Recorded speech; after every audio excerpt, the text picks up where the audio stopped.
आहे। कारण अशी की चाळीसगाव चौफुली नवापूरकडे जाणारा चौफुली संतोषी माता मंदिर पारोळा चौफुली अशा ठिकाणी पोलिसांनी आपली दहशत कायद्याचा बडगा जाऊन वाहनधारकांना 200, 500, 1000 रुपयांचा घेतल्याशिवाय सोडत नाहीत। नाहीतर ज्याने ऐकलं नाही त्याच्यावर एक पोलीस सरळ जाऊन दहशत निर्माण करून त्याला घाबरवतात, कायद्याचा धाक दाखवतात, वरिष्ठ अधिकाऱ्यांचा धाक दाखवतात आणि शेवटी गरीब माणूस म्हणून शेवटी त्यांना काहीतरी दिल्याशिवाय जाऊ शकत नाहीत।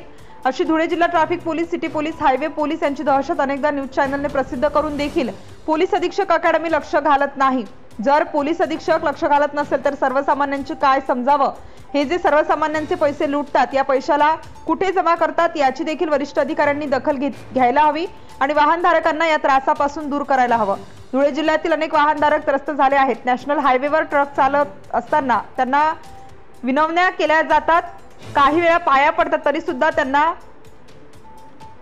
कळत नाही। कारण ही नशा फक्त पैशांची असते, म्हणून अशा अधिकाऱ्यांच्या संपत्तीची देखील चौकशी केली पाहिजे अशी मागणी धुळे जिल्ह्यातील वाहनधारक करीत आहेत।